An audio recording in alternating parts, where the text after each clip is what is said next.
Dry BRY है, तो आप उसको याद रखिए ड्राई से, जो कि इसका की नोट है कि ड्राइनेस इज अ की note of Bryonia. Homeopathic medicine जो ब्रायनिया है और रेस्टॉक्स है, ये बहुत ही ज़्यादा इंपॉर्टेंट मेडिसिन है।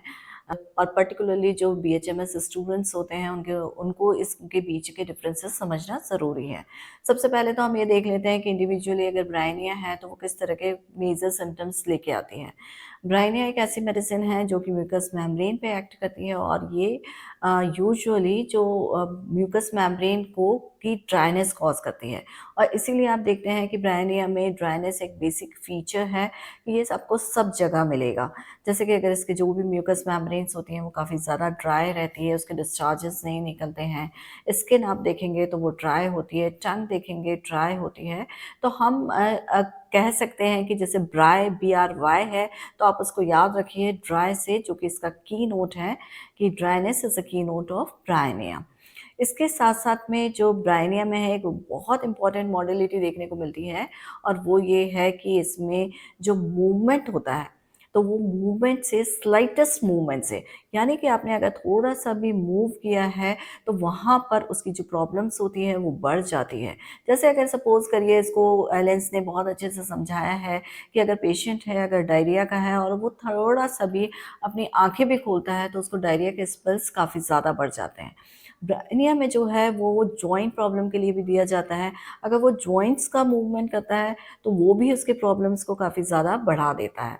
तो ये जो मूवमेंट से रिलेटेड मॉडलिटी है कि slightest movement causes aggravation, and second thing कि कंप्लीट रेस्ट और absolute rest, this is going to give amelioration, यानी कि पेशेंट को आराम दे देता है। तो ये की फीचर्स हैं जहाँ पर हम ब्रायनिया को आइडेंटिफाई कर लेते हैं। फिर उसमें से साथ ही में जो है वो ब्रायनिया को डिफरेंट डिफरेंट ट्रबल्स में देते हैं, जैसे कि ड्राई कफ में दे देते हैं, और भी कई सारे प्रॉब्लम्स में देते हैं। और वहीं पर अगर हम दूसरी तरफ एक मेडिसिन देखें जो उसके कंपैरिजन में आती है, वो रेस्टॉक्स है। अब रेस्टॉक्स को आप बेसिकली किस लिए जानते हैं? अगर इसको हम देखेंगे तो इसकी भी मॉडलिटी बहुत ज़्यादा इम्पॉर्टेंट है, और कॉज बहुत ज़्यादा इम्पॉर्टेंट है। और वो कॉज जो होता है वो है कि डैम्पनेस। डैम्पनेस यानी कि नमी। अगर वातावरण में कभी भी नमी हो जाएगी, ज़्यादा हो जाएगी, तो वो पेशेंट को प्रॉब्लम्स को बढ़ा देता है। इसीलिए हम कहते हैं कि जो रेस्टॉक्स की कंप्लेंट्स आती हैं, वो ज़्यादातर कौन से मौसम में आती हैं? वो आती हैं बरसात के मौसम में। तो बरसात के मौसम में उसकी कंप्लेंट्स का बढ़ जाना, ये एक बहुत इम्पॉर्टेंट मॉडलिटी है जो रेस्टॉक्स में देखने को मिलती है, और इसीलिए इसको कहा जाता है ये रेनी सीजन की रेमेडी है। उसके जितने भी प्रॉब्लम्स हैं, जैसे सपोज़ उसको रेस्पिरेटरी प्रॉब्लम है, तो वो उसकी डैम्पनेस में यानी बरसात के मौसम में बढ़ जाएगी। यदि उसकी जॉइंट की प्रॉब्लम्स हैं, तो वो बरसात के मौसम में बढ़ जाएँगी। या फिर उसको फ़ीवर के स्पेल्स जो हैं वो ज़्यादातर बरसात के मौसम में आते हैं। फिर दूसरा जो इम्पोर्टेंट थिंग है वो है इसकी दूसरी मॉडलिटी, जिसको कि ब्रायनिया के साथ में बहुत ज़्यादा अच्छे से कंपेयर किया जाता है, और वो मॉडलिटी क्या है? मूवमेंट से रिलेटेड ही है। जैसे कि आपने ब्रायनिया में देखा, थोड़े से मूवमेंट से उसकी प्रॉब्लम्स कई गुना ज़्यादा बढ़ जाती है। रेस्टॉक्स को अगर आप देखेंगे तो इसकी मॉडलिटी में आता है कि पेशेंट अगर फर्स्ट मूवमेंट करता है, यानी कि अगर सोया हुआ है और सोए हुए से वो अगर सुबह उठता है, तो उसको काफ़ी ज़्यादा दर्द होता है, और फिर उसके बाद में अगर वो कंटिन्यूअस मूवमेंट करता है, तो उसकी प्रॉब्लम्स कम हो जाती है।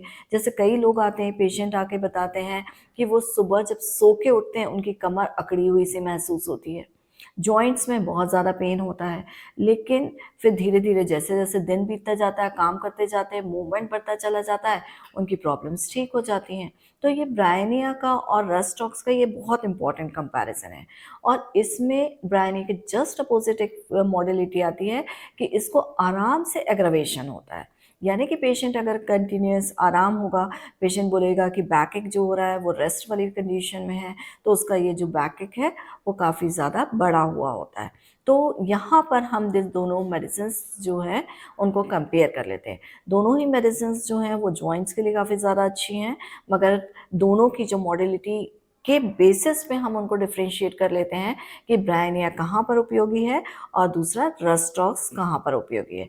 दूसरा मैंने फीचर बताया कि जैसे ड्राइनेस है, तो ब्रायनिया में आपको स्पष्टतः ड्राइनेस दिख जाएगी, लेकिन रस्टॉक्स में ये ड्राइनेस उतनी ज़्यादा प्रोमिनेंट नहीं होती है, तो वहाँ पर हम कर सकते हैं। तीसरी चीज़ है कि जब भी days are hot and nights are colder, जहाँ पर डेज हॉट हैं और नाइट्स कोल्ड हैं, जैसे कि अब अगर सर्दी से मौसम जो है गर्मी के मौसम की तरफ बढ़ेगा, जहाँ पर डेज तो गर्म होते जा रहे हैं लेकिन नाइट जो है अभी भी ठंडी हैं, तो ऐसे मौसम जो है वो ब्रायनिया के लिए प्रॉब्लम क्रिएट करते हैं। यानी ब्रायनिया की जो कंप्लेंट्स होती हैं वो इस टाइप में ज़्यादा बढ़ती चली जाती हैं। वहीं पर अगर आप रस्ट स्ट्रोक्स देखेंगे तो रस्ट स्ट्रोक्स में जो डैम्पनेस वाला वेदर है यानी बरसात का सीज़न है, वहाँ पर ये जो प्रॉब्लम्स होती हैं वो आपको ज़्यादा महसूस होगी।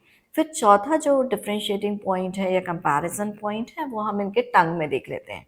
अगर आप ब्रायनिया की टंग को देखेंगे तो आपको स्पष्टतः चीज़ें दिखाई देंगी। वो किस तरह की दिखाई देंगी कि जैसे ब्रायनिया की टंग होती है वो एकदम ड्राई होती है, यानी बहुत ज़्यादा सूखी हुई दिखेगी, पार्च्ड होती है।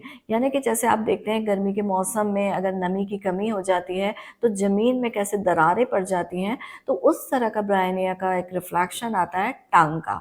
और वहीं पर अगर आप रस्टॉक्स की टंग को देखेंगे तो रस्टॉक्स की जो टंग है उसकी एक स्पेशलिटी है कि इसकी जो टिप होती है वो टिप में एक तो रेडनेस रहती है और वो रेडनेस जो होती है वो ट्रायंगुलर शेप में होती है। तो ट्रायंगुलर रेड टिप्ड टंग जो होती है ये रस्ट स्ट्रोक्स का एक बहुत ही ज़्यादा इम्पॉर्टेंट सिम्टम है। फिर हम इसके नेक्स्ट कंपैरिजन की तरफ देखें तो नेक्स्ट कंपैरिजन में एक बहुत अच्छी चीज़ मिलती है कि जो ब्रायनिया के पेन्स होते हैं वो पेन्स जो होते हैं वो स्टिचिंग टाइप के होते हैं, यानी कि कहीं पर भी अगर उसको तकलीफ़ है, जैसे कि अगर सपोज़ उसको जो है प्लेउरिसी की शिकायत हो गई है और उसमें उसको थोड़ा-सा मूवमेंट करता है उससे प्रॉब्लम होती है, लेकिन उसका जो पेन होता है वो पेशेंट आपको बताएगा कि ये स्टिचिंग टाइप ऑफ पेन है। यानी कि उसमें जैसे कि कोई सुई गड़ा के, चुभो के या कोई सीने जैसी स्थिति जो फीलिंग आ रही है वो आपको ब्रायनिया में मिलेगी। और जहाँ पर अगर हम रस्ट स्ट्रोक्स के देखेंगे तो पेन्स जो होते हैं वो टियरिंग टाइप के पेन्स होते हैं। इसमें एक बहुत ही अलग सेंसेशन है जो ब्रायनिया से डिफरेंशिएट कर सकते हो कि पेशेंट को ऐसे फीलिंग आती है कि जैसे कि फ्लैश को यानी कि मांस को या मसल्स जो होती हैं उसको उखाड़ा जा रहा है बोन्स से। तो इतना ज़्यादा टियरिंग पेन है और ये जो टियरिंग पेन है वो कैसे आराम मिल रहा है? अगर वो उस पार्ट को कंटिन्यूअसली मूव कर रहा है तो उससे उसको जो है वो ज़्यादा आराम मिलता चला जा रहा है। तो देखा आपने कि ब्रायनिया जो मेडिसिन है और रस्ट स्ट्रोक्स मेडिसिन है, ये कुछ स्फीयर्स पे सेम काम करती हैं, जैसे म्यूकस मेम्ब्रेन पे अफेक्ट कर देती हैं या जॉइंट्स पे बहुत अच्छे से अफेक्ट करती हैं, लेकिन उनकी मॉडलिटीज़ बिल्कुल डिफरेंट हैं। उनके जो कैरेक्टरिस्टिक फीचर्स हैं वो बिल्कुल भी ज़्यादा डिफरेंट आपको दिखाई देंगे। तो ये एक मेंटल स्फीयर पे भी हम कंपेयर कर सकते हैं। मेंटल स्फीयर पे कंपेयर कर सकते हैं कि जो ब्रायनिया का पेशेंट होता है वो काफ़ी ज़्यादा इरिटेबल होता है। इरिटेबल होने के साथ में उससे क्या होते हैं, जो उसको अपने बिज़नेस यानी डेली बिज़नेस के जो सपने होते हैं वो काफ़ी ज़्यादा आते हैं। रस्ट स्ट्रोक्स में देखा जाए तो उसको सपने किस तरह से आते हैं कि एक्सर्शन वाले सपने आते हैं, कि जैसे कोई फिज़िकल एक्सर्शन कर रहा है, इस तरह से सपने आते हैं। एक और कंडीशन में हम इसको कंपेयर कर सकते हैं कि रस्ट स्ट्रोक्स की वो स्पेशलिटी है और वो रस्ट स्ट्रोक्स की स्पेशलिटी ये है कि रस्ट स्ट्रोक्स जो है वो इंजरीज़ के लिए बहुत अच्छी मेडिसिन है।